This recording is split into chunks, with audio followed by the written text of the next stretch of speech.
Il y a un autre point, je voulais terminer là-dessus, c'est que, vous savez, le président Bazoum est arrivé aux affaires en 2021. Il a déjà eu 2 tentatives de coup d'État. C'est la 3e tentative de coup d'État. Il y a donc des raisons qui expliquent, si vous voulez, cette situation. Cette situation de coup d'État n'est pas arrivée il y a 2 jours ou 3 jours. Elle date depuis le début de son pouvoir. Et pourquoi il y a cette espèce de tension autour du président Bazoum? En fait, malheureusement, il appartient pas à une bonne ethnie. Il appartient à une ethnie arabe qui est totalement minoritaire, qui est originaire de Libye, si vous voulez, et son positionnement ethnique est mauvais. Donc l'ensemble des Nigériens, en tout cas une grande partie des Nigériens, même s'il a gagné les élections en 2021, c'est indéniable.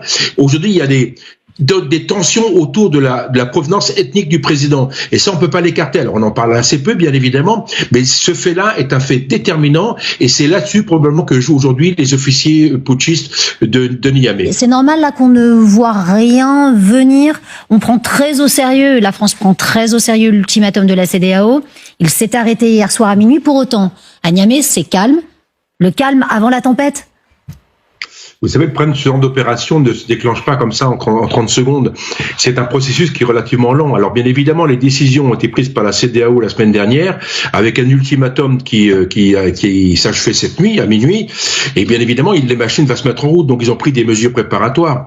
Le deuxième point, c'est qui va intervenir. Évidemment, le Nigeria peut intervenir. Mais le Nigeria, c'est une armée qui est assez importante, qui est assez imposante, probablement la plus imposante de la région.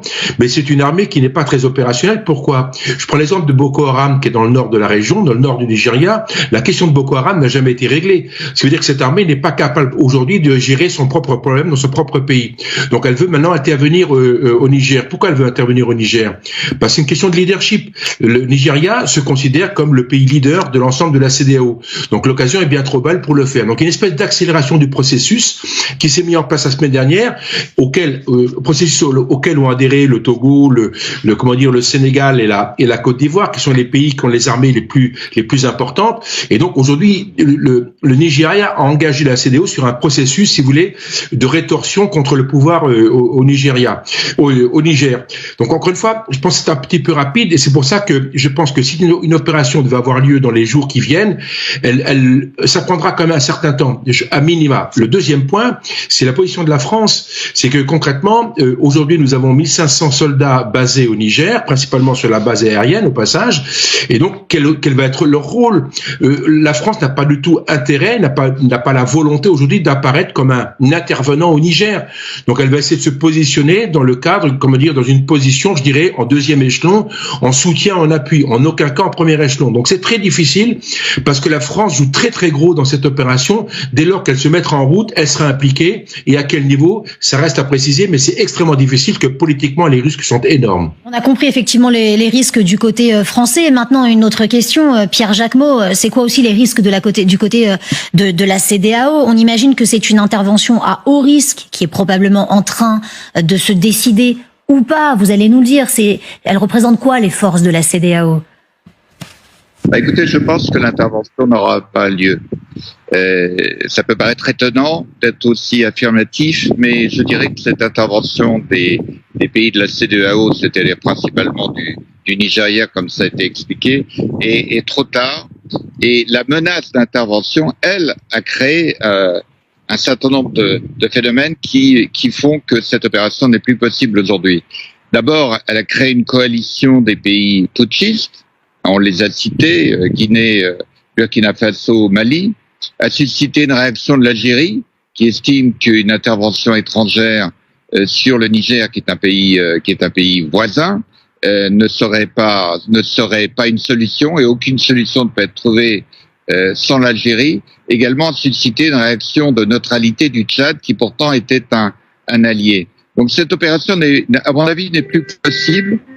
Et en plus, elle a suscité au sein de la population du Niger, en tout cas à Niamey, à renforcer, à consolider l'assise populaire des putschistes, lesquels, on l'a vu lors du rassemblement au stade Kouché de 30 000 personnes, on a vu qu'il y avait une recherche de la part des putschistes d'une légitimité qui fait qu'il y a un sentiment national qui se développe et qui serait mis en avant en cas d'agression en cas d'agression venant du voisin, du puissant voisin du Sud. Donc je ne pense pas que cette intervention puisse être maintenant possible, mais elle a déjà produit un certain nombre d'effets délétères.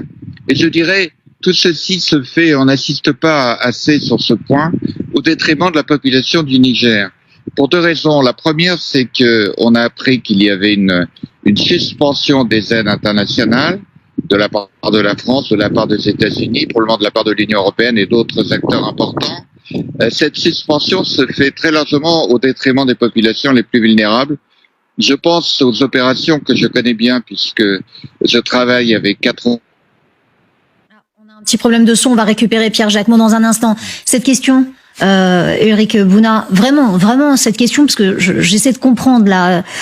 Monsieur Jacquemot vient nous expliquer, Pierre Jacquemot, à l'instant, que lui il ne croyait absolument pas à l'ultimatum de la CEDEAO. Pour lui, la CEDEAO ne va pas agir. Dans ces cas-là, si on n'agit pas après un ultimatum, 1, est-ce qu'on perd la face? 2, à quoi bon lancer un ultimatum si les actions ne suivent pas? Je pense que effectivement, alors il y a un risque de perte de prestige de la CEDEAO. Après, il faut bien savoir que la CEDEAO a plus vraiment en fait de troupes de maintien de la paix comme elle pouvait l'avoir il y a une dizaine d'années. Donc déjà, il y avait déjà avant même les derniers événements, dès que la CEDEAO a posé cette espèce de ligne rouge, en fait, c'est posé la question de mais avec quelle force. Donc effectivement, potentiellement, on aurait pu penser au Nigeria, sachant que le Nigeria, il y a quelques jours, en fait, on voit même qu'au sein du Nigeria, cette intervention ne fait pas l'unanimité. Le Sénat s'est prononcé contre, a demandé à ce que on privilégie la voie diplomatique. Également, les régions du nord du Nigeria, donc frontalières avec le Niger, on dit qu'elles-mêmes ne souhaitaient pas, parce que ce serait des luttes un petit peu fratricides au sein des mêmes ethnies. Donc, il est même pas certain en fait que l'ensemble de la troupe des forces armées du Nigeria, si elles intervenaient au Niger, souhaiteraient véritablement entrer dans les combats. Donc, on pourrait effectivement rentrer dans un genre de guerre civile qui effectivement n'intéresse pas grand monde, et on l'a vu, enfin comme l'a rappelé monsieur l'ambassadeur, l'Algérie, le Tchad se sont également prononcés contre, donc on voit quand même une espèce de coalition de pays, même au sein des plus vindicatifs, on va dire, notamment les Nigériens, on voit qu'il n'y a pas d'unanimité dans cette intervention militaire. Dans le même temps, ça renforce le prestige des putschistes, donc effectivement, il semblerait que entre ce qui s'est passé il y a une semaine et maintenant, les conditions se dégradent très fortement pour envisager une opération militaire. Regardez pourtant ce que dit la CEDEAO. Je vous propose qu'on y jette un coup d'œil tous ensemble. La CEDEAO dit qu'elle a besoin de plus de temps pour se préparer avant toute opération militaire au Niger. Le succès de l'opération dépend donc de ses préparatifs. C'est important de se préparer avant d'agir. C'est un peu ce que vous nous avez dit tout à l'heure. Oui, ils vont sûrement se diriger vers une prorogation du délai, même s'il vient de terminer cette nuit. On en parlait déjà hier. Vous émettiez cette hypothèse. Oui, parce que techniquement, vous avez dit donc, c'est pas possible. les armées qui doivent intervenir, même avec une certaine volonté. Et il faut savoir qu'au sein de toutes les armées de la CEDEAO, beaucoup, même parmi les gradés, ne veulent pas intervenir et tirer sur leurs frères et préfèrent une solution diplomatique et politique parce que cette crise ne part pas ex nihilo. Pareil dans les Sénats, que ça soit au Nigeria, en Côte d'Ivoire, au Sénégal. Au Nigeria, s'il intervient avant la session de cette semaine, il doit remettre devant le Sénat du Nigeria sa décision d'être intervenu, qui peut tout à fait être amendée, donc annulé. Donc il s'est précipité au lieu de regarder, si je puis dire, sans vouloir porter offense, sur les textes de la CEDEAO qui demandent d'abord des sanctions graduées, qui ne mettent pas en difficulté une société qui connaît moult vulnérabilités et qui est plus qu'en colère. Ça fait depuis des décennies qu'ils se savent extrêmement riches, mais extrêmement pauvres sur le plan social et économique. Donc une cohabitation tout à fait intenable. Et là, ils veulent intervenir pas aux côtés de la société civile, mais plus pour maintenir, bien sûr, dans ses fonctions, dans ses prérogatives, Monsieur Bazoum. Mais on voit bien qu'il aurait fallu rentrer en débat avec la société civile, la société politique, donc prendre cette semaine et des sanctions graduées, mais qui n'atteignent pas le porte-monnaie tout de suite des personnes déjà vulnérables. Et là, je peux dire déjà que le fait sur 71% du Niger qui avait déjà des problèmes d'électrification, beaucoup n'ont plus d'électricité. 70% coupés aujourd'hui par le Nigeria, plus d'électricité. Et une bonne partie n'avait pas d'électricité, mais ils arrivaient donc dans une débrouillardise qui malheureusement continue et se poursuit. Donc c'est bien sur ce terreau-là. Bien sûr. Ce terreau-là, donc il faut bien comprendre, et les militaires qui sont au pouvoir, qui ont pourtant partie liée avec le président et bilan lié, ont compris ce qui se passait dans le peuple, donc ils viennent à côté de celui-ci. Colonel Pierre de Jong, vous êtes toujours avec nous. Juste encore un point sur cette CEDEAO, parce que la CEDEAO donne certes un ultimatum, elle revient en quelque sorte sur les termes de cet ultimatum en disant: regardez, se préparer avant toute opération, on a besoin de temps parce que le succès de l'opération dépend de ces préparatifs. Est-ce que la CEDEAO va être prise au sérieux par tout le monde, y compris les putschistes? On demande plus de temps. Alors c'est ce que j'appelle un grand coup de frein. Hein. C'est-à-dire que cette phrase, elle caractérise, si vous voulez, une situation qui est évidente quelque part. Une opération militaire, une opération, encore une fois, de projection de force dans un pays voisin, c'est extrêmement lourd à monter. Le deuxième point, si vous voulez, c'est que la CEDEAO nous a, entre guillemets, déjà fait le coup.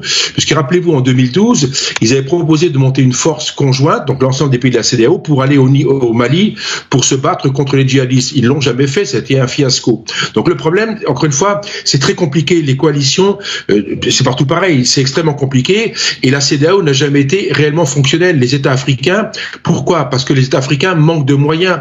Très concrètement, il y a des armées capables d'être projetées. Il y a des soldats qui sont parfaitement courageux et capables de le faire avec des états-majors, je dirais, constitués. Le problème, c'est le deuxième partie d'un conflit potentiel. Concrètement, avec quels moyens vont-ils aller au Niger? Avec quels moyens de soutien vont-ils avoir? Quels moyens d'appui vont-ils avoir? Quels moyens d'évacuation vont-ils avoir? Quels moyens logistiques vont-ils avoir? Aujourd'hui, ils ne les ont pas, puisque concrètement, c'est les armées africaines n'ont pas ces moyens-là. Donc, elles attendent quoi? Un appui extérieur. Cet appui extérieur vient de qui? Vient principalement de la France. Donc, si vous voulez, on boucle la boucle. Et la France, aujourd'hui, même si elle appuie, si vous voulez, les décisions de la CEDEAO, et bien évidemment, elle n'est pas partante. La France n'a pas du tout l'intention, comme je disais précédemment, n'a pas du tout l'intention de se retrouver, si vous voulez, avec les doigts dans la prise, comme on dit. Donc, encore une fois, ils vont essayer de ralentir et de trouver une solution. Encore une fois, je rejoins totalement Jean-Claude Félix Chikaya, que je connais bien, que je salue au passage, et très concrètement, bien évidemment, il faut trouver une solution politique, économique, progressive. Il y a un autre point, je voulais terminer là-dessus, c'est que, vous savez, le président Bazoum est arrivé aux affaires en 2021. Il a déjà eu 2 tentatives de coup d'État. C'est la 3e tentative de coup d'État. Il y a donc des raisons qui expliquent, si vous voulez, cette situation. Cette situation de coup d'État n'est pas arrivée il y a 2 jours ou 3 jours.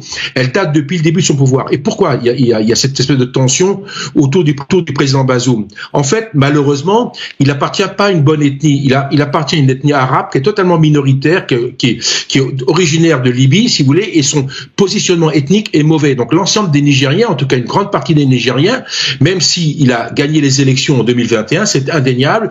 Aujourd'hui, il y a des tensions autour de la provenance ethnique du président. Et ça, on peut pas l'écarter. Alors, on en parle assez peu, bien évidemment, mais ce fait-là est un fait déterminant, et c'est là-dessus, probablement, que jouent aujourd'hui les officiers putschistes de Niamey. Merci beaucoup, colonel Pierre de Jong. J'en profite pour rappeler que vous êtes spécialiste de géopolitique. J'en profite également pour remercier Pierre Jacquemot, l'ancien ambassadeur de France en Afrique, qui était avec nous il y a un petit instant et avec lequel nous avons perdu toute connexion pour le moment. La Russie verra s'en frotter les mains rapidement en attendant de ce qui se passe là, au Niger?